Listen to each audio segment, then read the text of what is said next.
Lalu Yosua memanggil orang Ruben, orang Gad, dan suku Manasye yang setengah itu, dan berkata kepada mereka, "Kamu telah memelihara segala yang diperintahkan kepadamu oleh Musa, hamba Tuhan itu, dan telah mendengarkan perkataanku dalam segala yang kuperintahkan kepadamu. Kamu tidak meninggalkan saudara-saudaramu selama waktu ini sampai sekarang, tetapi kamu setia memelihara perintah Tuhan Allahmu kepadamu.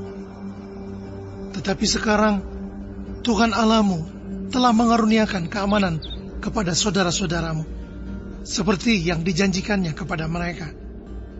Oleh sebab itu, pulanglah ke kemahmu, ke tanah milikmu, yang telah diberikan kepadamu oleh Musa, hamba Tuhan itu, di seberang Yordan.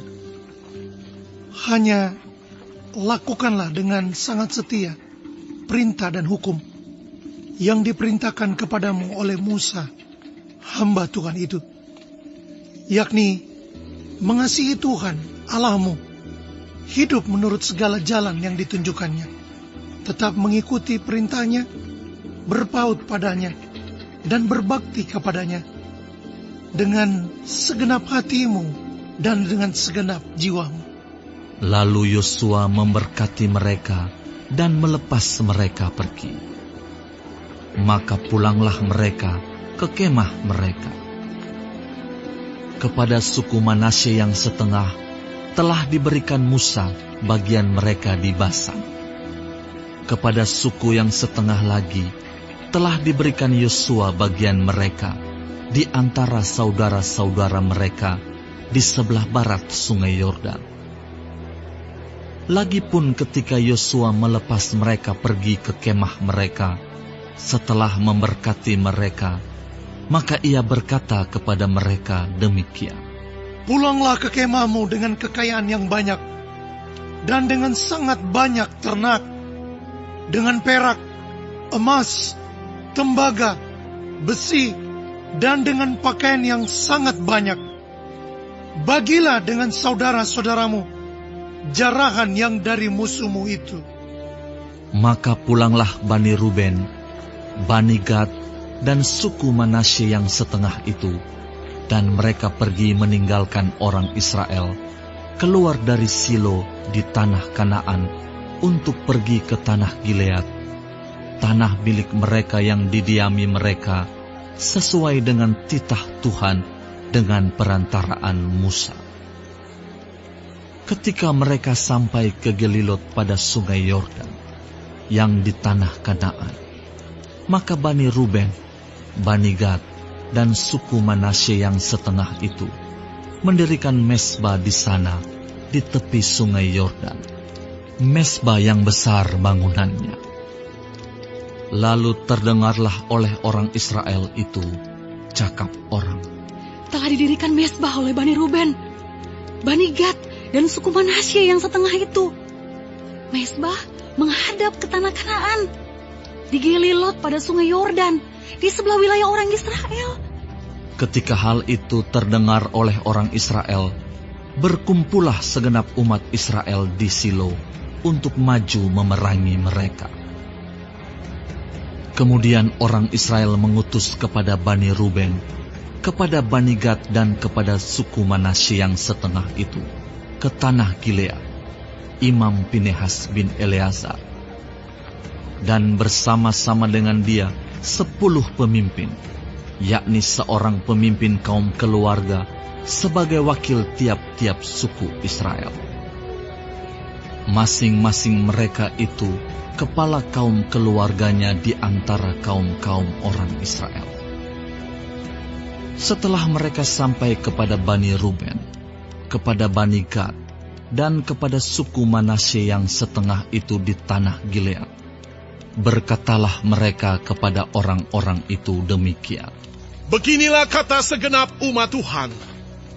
Apa macam perbuatanmu yang tidak setia ini terhadap Allah Israel, dengan sekarang berbalik daripada Tuhan dan mendirikan mezbah bagimu, dengan demikian memberontak terhadap Tuhan pada hari ini?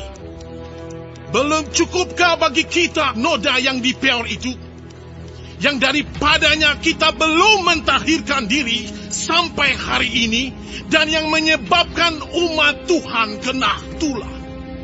Sehingga kamu berbalik pula sekarang ini membelakangi Tuhan. Jika kamu hari ini memberontak terhadap Tuhan, maka besok Ia akan murka kepada segenap umat Israel. Akan tetapi jika sekiranya tanah milikmu itu najis, marilah menyeberang ke tanah milik Tuhan, tempat kedudukan kemah suci Tuhan, dan menetaplah di tengah-tengah kami. Tetapi janganlah memberontak terhadap Tuhan, dan janganlah memberontak terhadap kami, dengan mendirikan mezbah bagimu sendiri, selain dari mezbah Tuhan Allah kita. Ketika Akan bin Zerah berubah setia dengan mengambil barang-barang yang dikhususkan, bukankah segenap umat Israel kena murka? Bukan orang itu saja yang mati karena dosanya.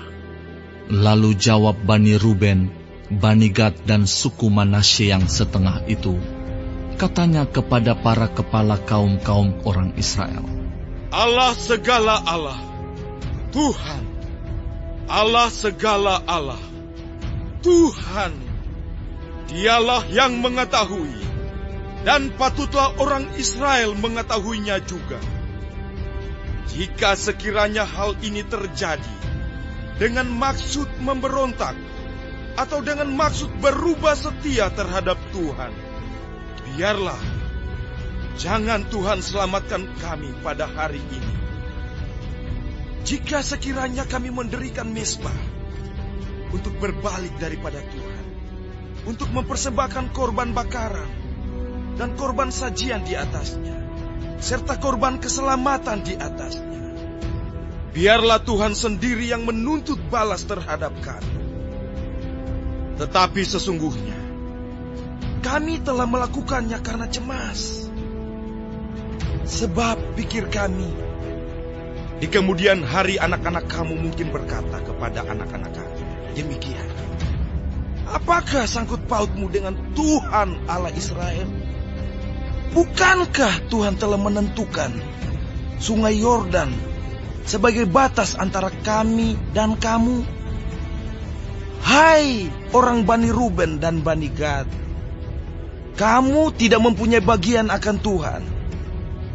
Demikianlah mungkin anak-anak kamu membuat anak-anak kami berhenti daripada takut akan Tuhan. Sebab itu kata kami, biarlah kita mendirikan mezbah itu bagi kita, bukanlah untuk korban bakaran dan bukanlah untuk korban sembelihan, tetapi supaya mezbah itu menjadi saksi antara kami dan kamu, dan antara keturunan kita kemudian, bahwa kami tetap beribadah kepada Tuhan di hadapannya dengan korban bakaran, korban sembelihan, dan korban keselamatan kami. Jadi, tidaklah mungkin anak-anak kamu di kemudian hari berkata kepada anak-anak kami, kamu tidak mempunyai bagian pada Tuhan.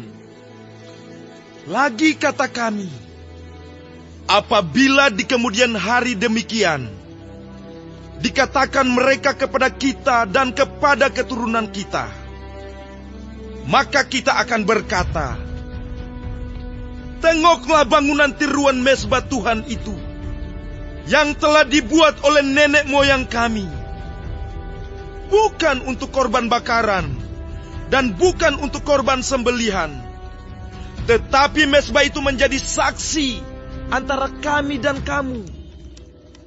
Jauhlah daripada kami untuk memberontak terhadap Tuhan, dan untuk berbalik daripada Tuhan pada hari ini, dengan mendirikan mezbah untuk korban bakaran, korban sajian, atau korban sembelihan. Mezbah yang bukan mezbah Tuhan Allah kita, yang ada di depan kemah sucinya.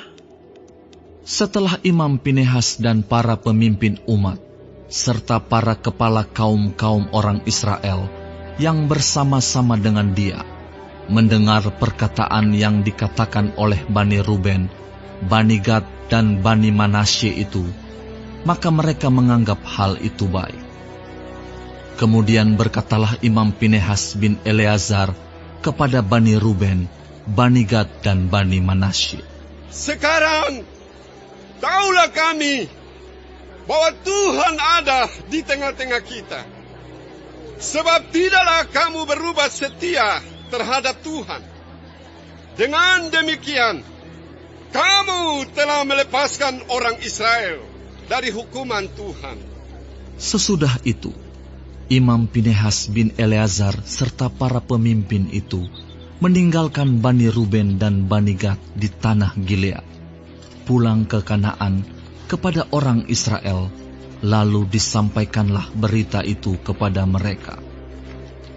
Hal itu dipandang baik oleh orang Israel, sehingga orang Israel memuji Allah dan tidak lagi berkata hendak maju memerangi mereka untuk memusnahkan negeri yang didiami Bani Ruben dan Bani Gad itu. Dan Bani Ruben dan Bani Gad menamai mezbah itu saksi, karena inilah saksi antara kita bahwa Tuhan itulah Allah.